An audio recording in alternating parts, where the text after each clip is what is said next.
Hey guys, today on this episode of TNT, we're going to go into the differences between pre-qualified and pre-approved for a loan. It's a subtle difference, but an important one and necessary as sellers are requiring it for you to even walk in the home right now.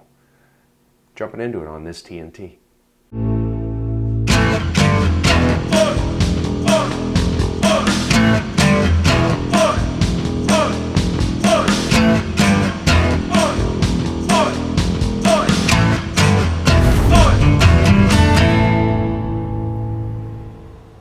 Okay, so you're thinking about purchasing a home, but why should you get pre-approved for a loan before you go out home shopping?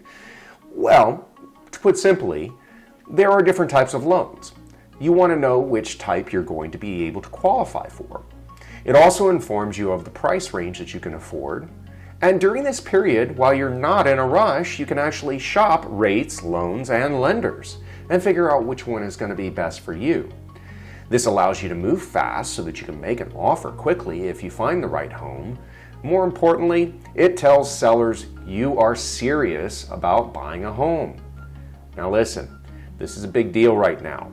With everything that's going on over this past year and a half and being in COVID, some sellers are not letting buyers in to view their homes unless they are pre-approved.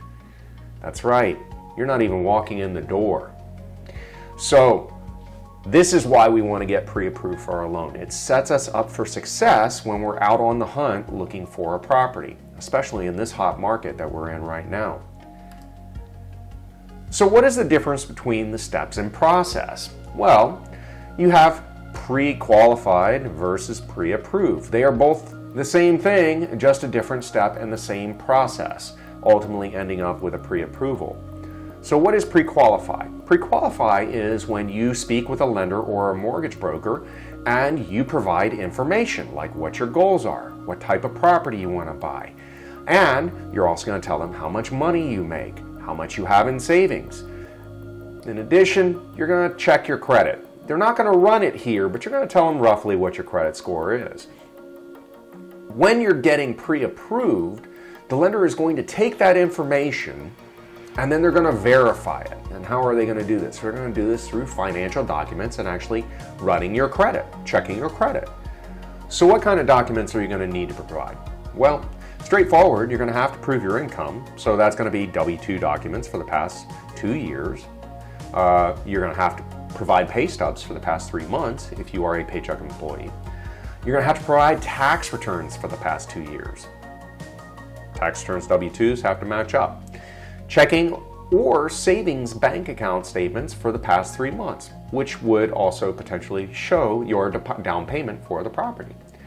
Statements for all your other assets, including such as stocks, bonds, retirement accounts for the last 2 months as well. You're going to have to provide the name and number of your landlord if you're renting, or provide your current mortgage documents that you have on your current home. If you are in a divorce, you'll have to provide a divorce decree. And if you are self-employed, your business tax returns for the last 2 years, in addition for your year-to-date profit and loss, a P&L statement, and a year-to-date balance sheet.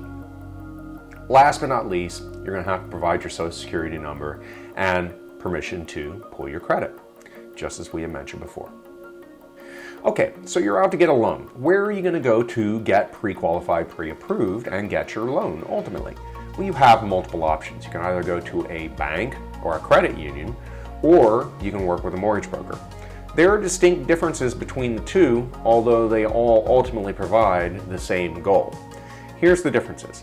Banks and credit unions typically only provide a limited amount of products with which you can get a loan or a mortgage.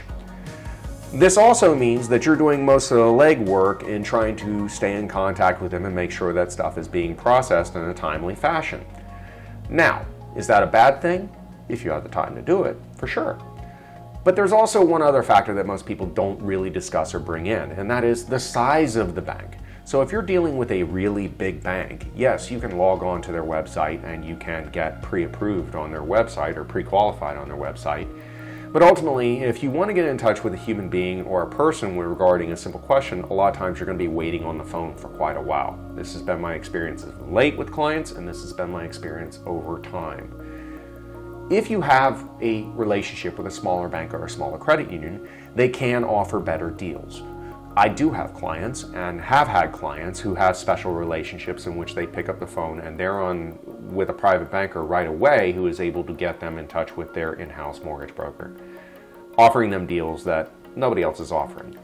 These are typically clients who do have some influence and they are able to qualify for these loans pretty quickly without too much hesitation or issue. Let's look at the other side of this. Mortgage brokers.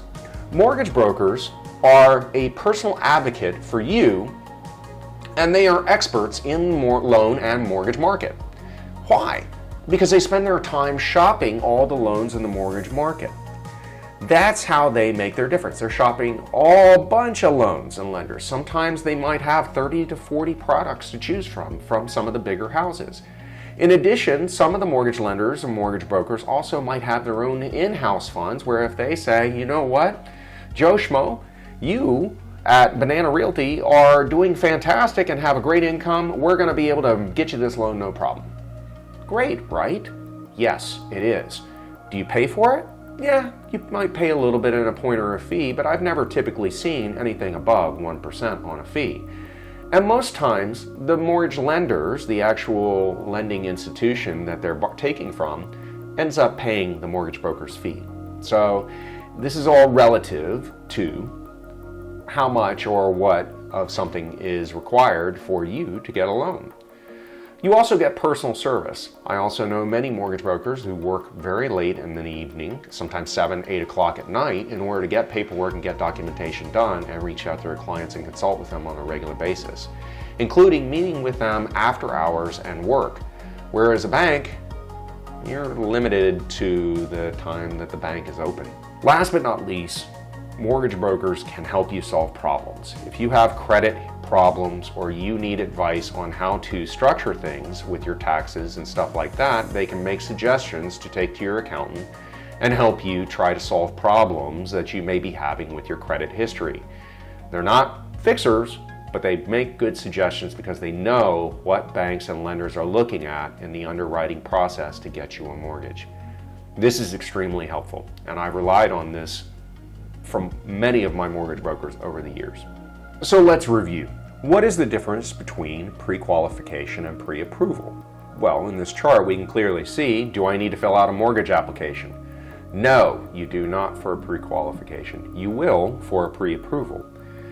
Do I have to pay an application fee? No for a pre-qualification, as you're only providing information.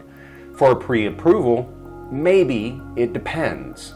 Depends on what it is you're actually applying for. Most times, most application fees are waived.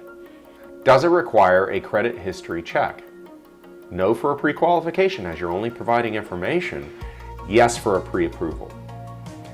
Is it based on a review of my finances? No for a pre-qualification. Yes for a pre-approval. Does it require an estimate of my down payment? Again, no for a pre-qualification, yes for a pre-approval. Will the lender give me an estimate for my loan amount? Yes in a pre-qualification, no for a pre-approval. Why would they give you an estimate in a pre-qualification and not for a pre-approval? Because once they verified the information per the next question, will the lender give me a specific loan amount? Yes for pre-approval, no for pre-qualification. Two different things. And last but not least, will the lender tell me what my interest rate is going to be?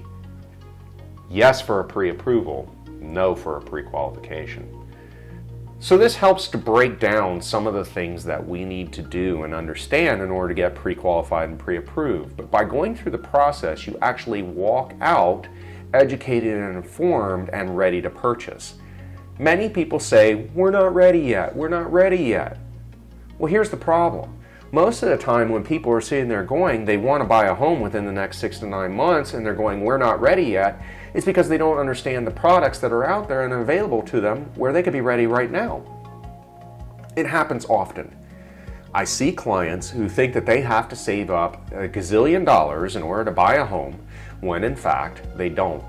They just need to talk to a lender and review their options available and then come up with a plan of action. That's what this process is. So, what are the steps to take? The steps to take are the following. Find out your current credit history and score. Start gathering all your documents, as we had mentioned. Contact a professional to help you organize your finances, whether that's an accountant or a professional money planner or a financial advisor. Or if you just want to bounce stuff off your realtor, they can probably answer a couple simple questions, but we're not accountants. Just be aware.